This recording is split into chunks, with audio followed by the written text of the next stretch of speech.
অনেক অনেক দিন আগের কথা। তিনজন যুবক ভ্রমণে বের হয়েছিল। দিনভর পথ চলা শেষে তারা বেশ ক্লান্ত হয়ে পড়ল। হঠাৎ আকাশে মেঘ জমতে শুরু করলো। দেখতে দেখতেই প্রবল বৃষ্টি। তারা আশ্রয়ের খোঁজে দৌড়াতে দৌড়াতে ঢুকে পড়ল এক গুহার ভেতর। কিন্তু তখনই প্রবল বৃষ্টি আর ঝড়ের কারণে পাহাড় থেকে বিশাল একটি পাথর গড়িয়ে এসে ঠিক গুহার দরজাটি বন্ধ হয়ে যায়। তারা গুহায় বন্দী হয়ে গেল। এখন আর বের হওয়ার কোনো উপায় ছিল না। তারা হতাশ হয়ে একে অপরকে বলল, একমাত্র মহান আল্লাহই পারেন আমাদের এই বিপদ থেকে রক্ষা করতে। আমরা আমাদের জীবনের সেই সব কাজ মনে করি যেগুলো আমরা একেবারেই নিঃস্বার্থভাবে আল্লাহর জন্যই করেছি, আর সেই আমলকে সামনে রেখে আমরা আল্লাহর কাছে দোয়া করি। প্রথম যুবক বলল, হে আল্লাহ, আমার বৃদ্ধ বাবা মা ছিলেন। প্রতিদিন আমি তাদের জন্য দুধ নিয়ে যেতাম। এক রাতে আমি দুধ নিয়ে যেতে দেরি করে ফেলি। দেখি তারা ঘুমিয়ে গেছেন। আমি চাইনি আমার সন্তানরা আগে খেয়ে নিক, তাই আমি সারা রাত দাঁড়িয়ে থাকলাম হাতে দুধ নিয়ে। ভোর হলে তাদের খাওয়ালাম। হে আল্লাহ, যদি আমি এটা শুধুই তোমার সন্তুষ্টির জন্য করে থাকি তবে আমাদের মুক্তি দাও। তখন পাথর একটু সরে গেল। আলো গুহার ভেতরে ঢুকতে শুরু করলো। এরপর দ্বিতীয় যুবক বলল, হে আল্লাহ, আমি এক নারীকে খুব ভালোবাসতাম।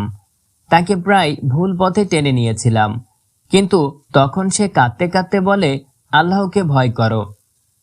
তখন আমি ভয় পেয়ে তাকে ছেড়ে দেই, আর কোনো ভুল করি না। হে আল্লাহ, যদি আমি এটা শুধুই তোমার ভয়ে করে থাকি তবে আমাদের মুক্তি দাও। তখন পাথর আর একটু সরে গেল। তারা কিছুটা হাঁপ ছাড়ল, কিন্তু বের হওয়ার পথ এখনো পুরোপুরি খোলা হয়নি। এরপর তৃতীয় যুবক বলল, হে আল্লাহ, এক শ্রমিক আমার কাছে কাজ করেছিল, কিন্তু সে মজুরি না নিয়েই চলে যায়। আমি সেই টাকাকে বিনিয়োগ করি, আর আপনার কৃপায় তা ভেড়া, গরু ও জমিতে রূপ নেয়। বহুদিন পর শ্রমিক ফিরে এলে আমি তাকে সব সম্পদ বুঝিয়ে দেই। হে আল্লাহ, যদি আমি এটি শুধু তোমার সন্তুষ্টির জন্য করে থাকি তবে আমাদের মুক্তি দাও। তখন বিশাল পাথর পুরোপুরি সরে গেল আর গুহার দরজা খুলে গেল। তারা তিনজনই আল্লাহর কৃপায় মুক্ত হয়ে বাইরে বেরিয়ে এলো। প্রিয় দর্শক, এই ঘটনার শিক্ষা হলো, মানুষের মুক্তি আসে আল্লাহর কাছে আন্তরিকভাবে করা আমল থেকে। সত্যিকারের সাহায্য আসে শুধু আল্লাহর কাছ থেকেই। আর আল্লাহ সবচেয়ে ভালোবাসেন সেই কাজগুলো যেগুলো আমরা তার সন্তুষ্টির জন্যই করি, কোনো স্বার্থ ছাড়াই। তাই আমাদের প্রত্যেকের এমন কিছু আমল করা উচিত যা ইহকালে ও পরকালে আমাদের নাজাতের কারণ হবে। এমন আরো ভিডিও পেতে গল্পকারের পরিবারের সঙ্গে যুক্ত হয়ে যান।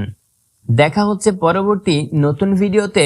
সেই পর্যন্ত সুস্থ থাকুন, ভালো থাকুন, আর হ্যাঁ, অবশ্যই ভালো আমলের সাথেই থাকুন। আল্লাহ হাফেজ।